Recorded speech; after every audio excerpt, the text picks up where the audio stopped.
Então vamos lá? Bom, não sei se vocês viram as notícias mais recentes aí, vindas principalmente do mercado americano, aqui no Brasil muito menos, mas a gente está tendo uma onda de demissões em massa, né? Então a Amazon iniciou esse processo, né, demitindo mais de 18 mil funcionários aí, a previsão deles, né, é um corte que já afetou 18 mil pessoas. A gente teve a notícia lá atrás da Apple iniciando, né, com a demissão de 100 funcionários, que a gente já achou que era grave, mas não era, porque comparado com o que ia vir depois, não, né? A Tesla fazendo demissões também muito massivas, então já na casa dos milhares também. E a Meta, né, que é a empresa dona do Facebook, Instagram, WhatsApp, demitindo 11 mil pessoas. E agora o Google anuncia que vai demitir 12 mil pessoas nos próximos meses. Até o Google, não escapou ninguém, né? Então a gente está tendo mais uma semana aí de cortes nas Big Techs, a gente não sabe onde que isso vai parar. Também teve LinkedIn, Microsoft, Activision, né? Então assim, diversas empresas de tecnologia, todas elas iniciando um processo de demissão. A justificativa, ela vai variar de cada empresa, né? Algumas estão falando sobre evolução da tecnologia de IA,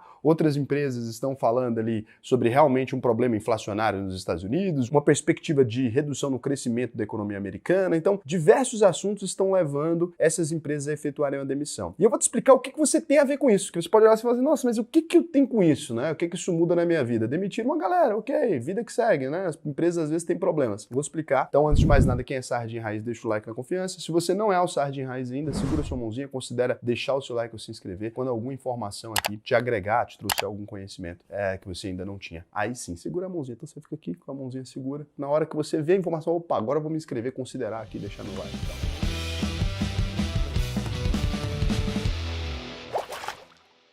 Quando a gente fala de economia ali, muitas pessoas acabam se esquecendo que a economia, ela realmente não é uma ciência de exatas. Ela é uma ciência humana. E o que tem isso, né? Isso não é só uma divisão para quando você vai prestar vestibular, não. Né? Fala, escolhe humanas, exatas e tal. É que a economia, de fato, ela é imprevisível. Ela só existe dentro das cadeias de acontecimentos humanos ali. Então, se você pegar uma ciência exata, por exemplo, 2 mais 2, necessariamente vão ser 4. 5 mais 4, necessariamente vão ser 9.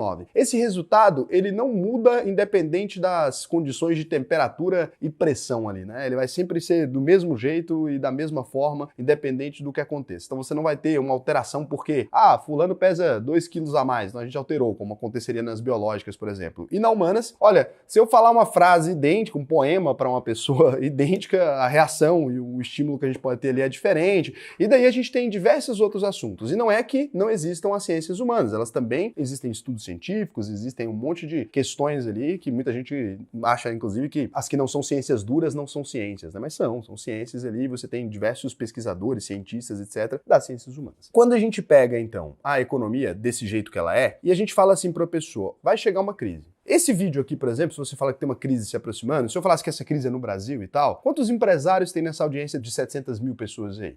Tem 50 mil empresários. Se esses empresários acreditam que a crise está vindo e demitem os funcionários deles e começam a conversar com outros empresários falando que a crise está vindo e demitindo os funcionários, a crise que talvez nem existisse, ela pode ser potencialmente criada a partir do momento que eu disse que a crise está chegando. Então, é uma profecia autorrealizável. Eu falo que a crise está chegando e por falar que a crise está chegando, eu crio a crise. Os empresários americanos, eles receberam indicadores verdadeiros de que existia uma possibilidade da inflação americana subir mais ainda, de que uma potencial crise estava chegando. Com isso, eles começam a efetuar demissões. E quando eles efetuam demissões, esses trabalhadores que trabalhavam nas empresas deles com salários grandes, eles consumiam. Então, assim, o Google vai lá, olha para você ver o tanto que isso aqui dá para ficar complicado. Vê se vocês vão conseguir entender, porque aí dá para todo mundo ir entendendo junto. O Google, ele tem funcionários.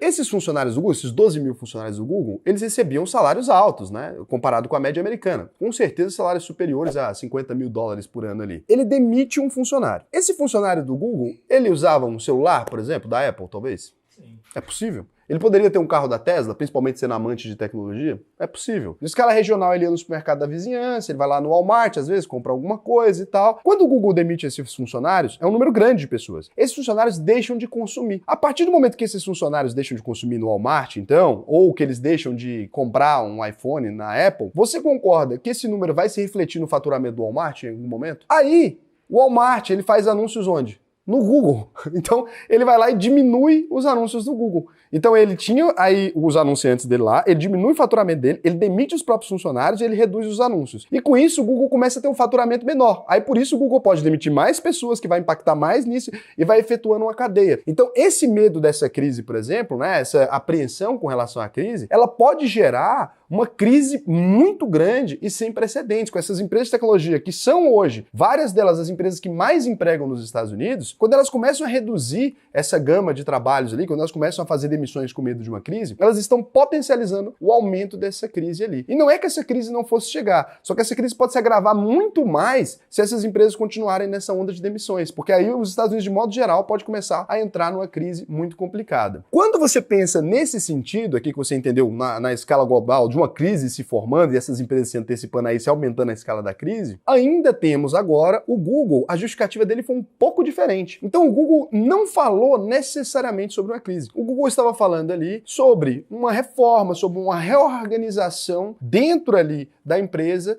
de que algumas pessoas não são mais necessárias, talvez por uma evolução da tecnologia. Então, quando a gente tem uma tecnologia de inteligência artificial que é capaz de executar uma tarefa que um ser humano consegue executar, só que sem necessariamente se cansar e custando muito mais barato, obviamente as empresas vão, por economia de custos, começar a demitir pessoas para avançar por esse lado. E não é porque, ai meu Deus, então as empresas são gananciosas, porque você não tem como empregar uma pessoa para não fazer nada. Ninguém em sã consciência faria isso. Se ele tem como resolver esse problema de outra forma, ele vai resolver de outra forma. Isso aconteceu da mesma forma na Revolução Industrial. A gente tinha um monte de gente que ficava o dia inteiro fazendo coisas de artesanato, quando vem as fábricas ali, essas fábricas acabam criando os produtos sem a necessidade de tantos seres humanos. Agora, a mesma coisa no campo, a colheitadeira consegue fazer uma colheita muito mais rápido que um monte de seres humanos. Isso é uma transformação natural do processo. Se a gente tem um processo desse acontecendo agora, que as IAs, elas começam a substituir as pessoas ali em determinadas funções, e a gente pensava que isso talvez estivesse um pouco mais longe, o Google deu uma chamada e falou, opa, tá rolando, a gente pode acabar enfrentando uma crise, e essa é uma crise um pouco mais grave. Não dá pra falar se é amanhã, ano que vem, daqui 10 anos, né? Isso não tenho como prever pra vocês. Mas imagina que a gente tem um número de pessoas que hoje estão empregadas executando determinadas funções. Se essas pessoas são substituídas por uma inteligência artificial, a gente não sabe qual é o tamanho desse número de pessoas. Pode ser vertiginoso ali no desemprego. Se existe um aumento no desemprego, existe uma desaceleração da economia de modo geral. Quem sustenta a economia mesmo, de maneira realista, são as pequenas transações. Não é o cara que compra uma Ferrari. Não é isso que faz a economia se movimentar. É você todos os dias, quando você vai lá e come um lanche, quando você almoça no restaurante da esquina, quando você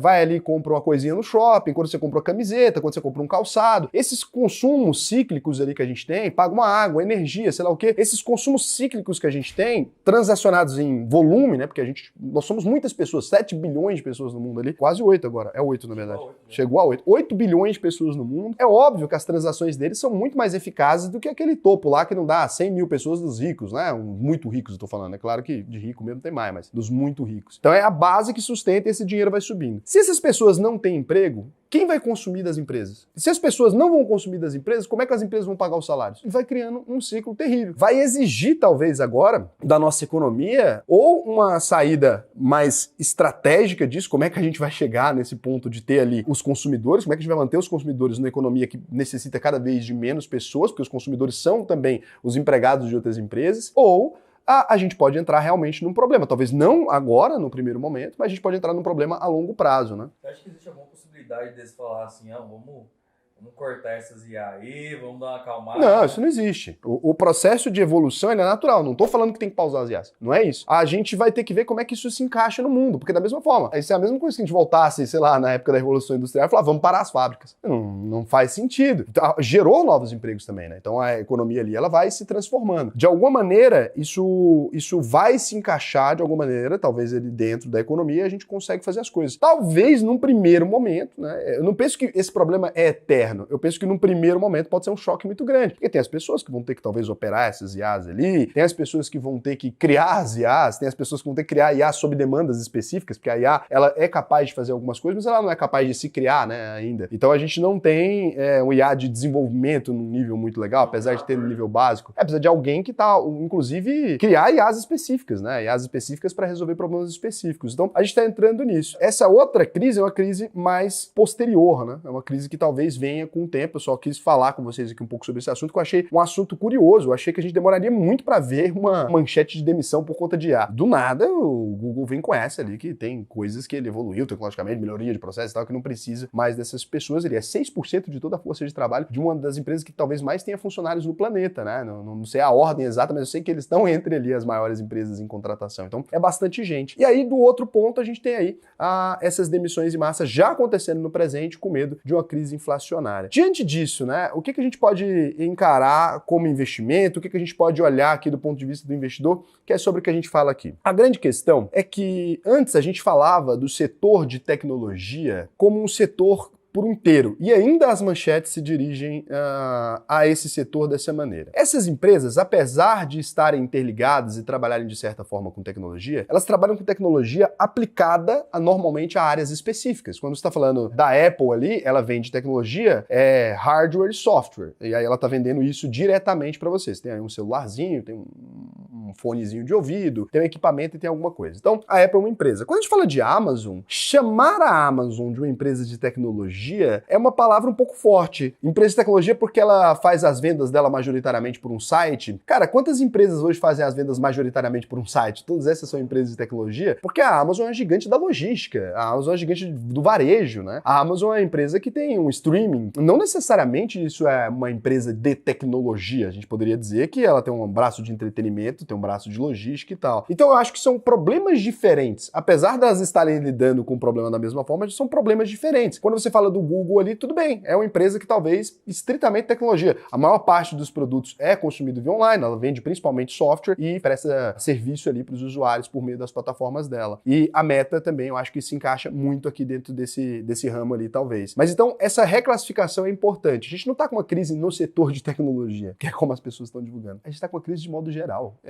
Se essas empresas, que são a varejista, se ela está vendendo menos, a Amazon não fabrica todos os produtos que estão ali. Significa que as empresas para quem ela está vendendo esses produtos, é uma eletrodoméstica, é um fogão, é um livro, é uma batedeira, é o sei lá o quê, as empresas de modo geral estão faturando menos, né? E aí, com essas demissões, eu tendo a pensar que talvez elas faturem menos ainda. É lógico que como empresário a empresa vai priorizar aqui se defender para não entrar numa crise, mas elas estão alavancando o potencial dessa crise. Muda alguma coisa na minha estratégia de investimento o fato dessas empresas estarem entrando em crise? Que essa é a pergunta que eu tenho recebido mais diariamente. Para mim, eu não consigo mais enxergar, né, um mundo sem essas empresas. E quando a gente olha para o lucro dessas empresas, boa parte delas tem lucro de forma consistente, já há alguns anos, existe um crescimento de forma consistente, existe uma necessidade de mercado ali das pessoas por essas empresas, então eu não altero o que eu penso, e é óbvio, né, que não existe empresa que cresça para sempre, então o mercado ele tem ciclos econômicos mesmo, de crise às vezes, de crescimento, então essa lógica faz parte,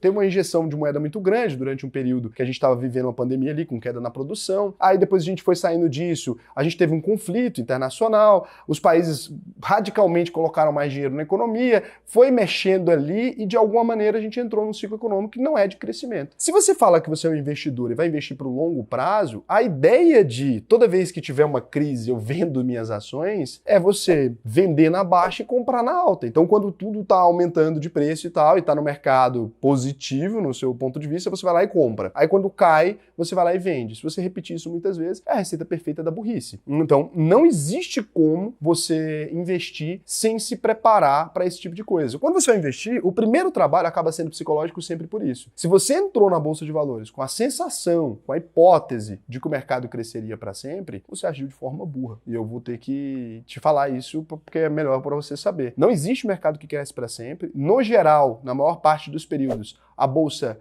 cresce caindo. A gente tem momentos de crise, e não são raros, são momentos de crise às vezes mais profundas, mas existem momentos de crise em todos os momentos. Então, 2008, que é muito recente, a gente teve o subprime, né, que afetou toda a economia global. No Brasil, a gente teve crise no ano em que a Dilma tomou impeachment, teve crise no 2020 no Covid. Então, a crise, na verdade, ela é praticamente um estado natural da economia, se você pensar bem, né? Toda economia, ela tem crise. Ficar delirando sobre as possibilidades de futuro e tal, que é uma coisa que eu fiz para vocês aqui, ajudando vocês a entender, nossa, a gente pode entrar num problema e tal, isso aqui. Isso é muito bom para você entender como a economia funciona, é muito bom para você simplesmente utilizar a lógica ali e pensar em setores perenes, em setores que as pessoas não poderiam abandonar o consumo, num caso de uma crise mais acentuada, para fazer uma diversificação de carteira e tal. Mas isso, em hipótese alguma, pode servir para você tomar decisões com base no futuro alarmista. Porque se você pega e toma decisões com base no futuro alarmista, você vai fazer o quê? Então, como existe uma potencial crise, eu vou pegar o meu dinheiro agora e vou tirar do mercado financeiro. E vou colocar onde?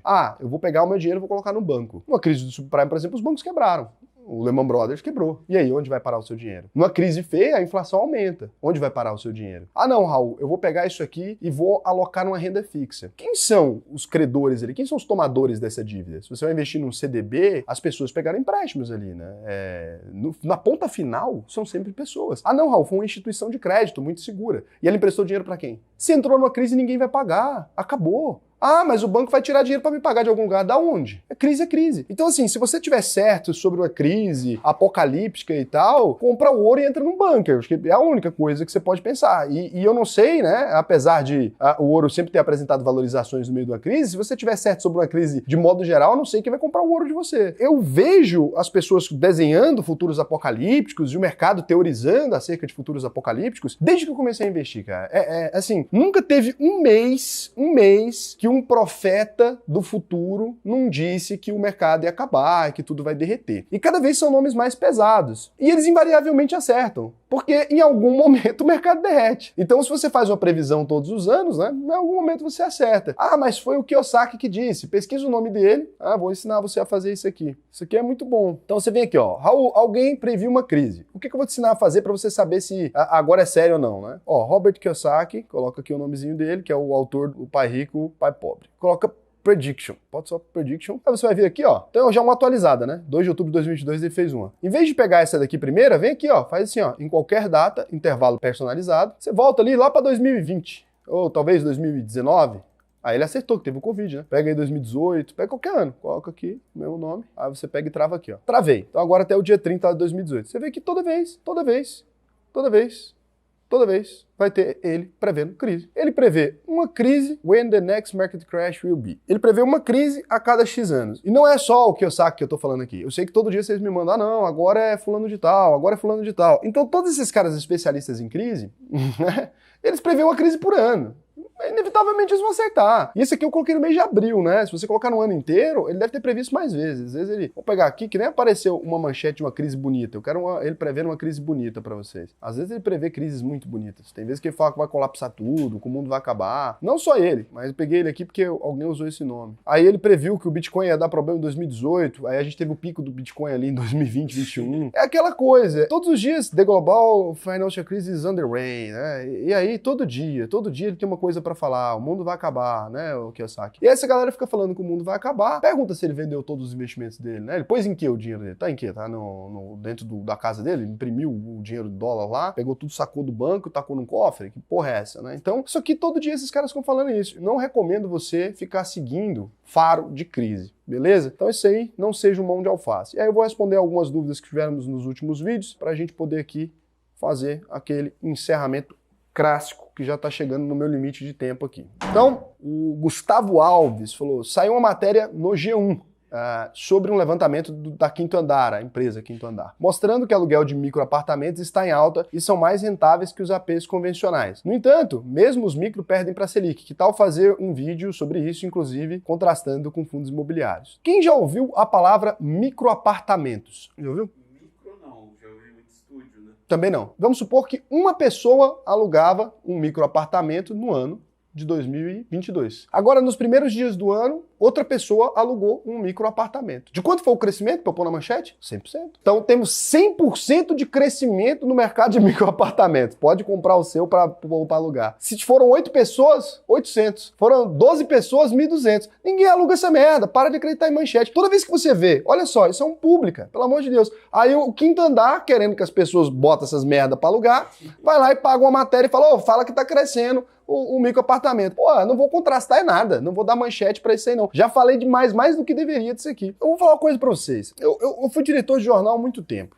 Tem dia que não acontece nada. Tá ali na cidade, não pega um fogo, não acontece nada. E o jornalista, ele é uma espécie de abutre, gente. Não é porque ele quer, é porque o trabalho dele é esse. Ele é uma espécie de abutre ali. Aí você tá ali numa redação de jornal, cara, você começa a torcer pra acontecer alguma coisa. Não acontece nada. Você tem que falar alguma coisa todo dia. Então, todo dia vai falar alguma coisa, porque o trabalho é falar. E aí tem que falar alguma coisa. Isso aqui é pior ainda, porque isso aqui é pago. Eu quero gerar uma estatística ali a favor do mercado de investimentos, né? Eu coloco um número óbvio. 100% das pessoas que investiram no Tesouro Direto tiveram mais rentabilidade que a média dos brasileiros. Ou 100% das pessoas que têm dinheiro investido no Brasil são mais ricos do que quem não tem, porque 70% do brasileiro é endividado. Se a pessoa tem R$1 positivo, ela já é mais rica que a maioria. Então assim, aí eu vou lá e pago uma matéria comigo falando que isso é a grande tendência, que você tem que entrar na UVP. Aí você vai e entra, né? Para ler jornal tem que ter senso crítico. E não é que jornal é ruim, são os profissionais de imprensa que garantem que a gente tenha a informação de qualidade. Só que não dá para você pegar a matéria patrocinada, etc, e sair acreditando em tudo sem